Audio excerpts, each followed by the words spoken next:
Here at Lovelace Hospital, we were curious to see if there was a correlation between influenza vaccination rates among our healthcare workers and influenza vaccination rates among our patient population. Since both these rates are far below the national average, it is our hypothesis that there is a positive correlation between influenza vaccine rates among our workers and influenza vaccine rates among our patients.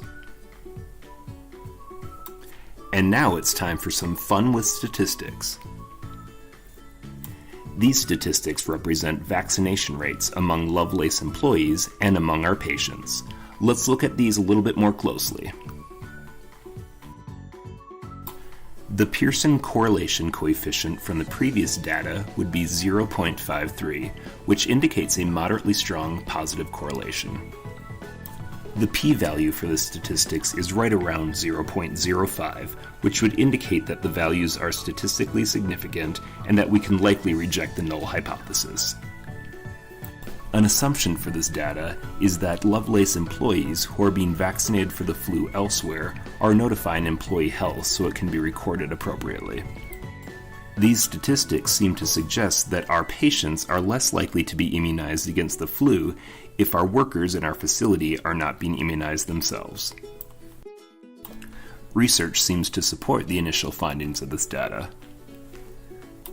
A study from Yale New Haven Hospital showed that targeted education for healthcare workers around the importance of flu vaccinations led to an increase in the workers being vaccinated. The study also highlighted the very real possibility that these unvaccinated healthcare workers were unknowingly exposing their patients to the flu by not being vaccinated. Another study from the University of Virginia showed that vaccination among healthcare workers led to fewer confirmed cases of flu among healthcare workers and their patients. Unfortunately, this study also showed that flu vaccination rates among healthcare workers has historically been low. Based on the data and these studies, we are working to implement a mandatory flu education program for our workers at Lovelace Hospital. We are also looking to our management and executives to lead by example by getting immunized as soon as the flu vaccines are available, and then encouraging their staff to do the same. With these measures in place, Lovelace Hospital is committed to keeping its workers and patients healthy this flu season.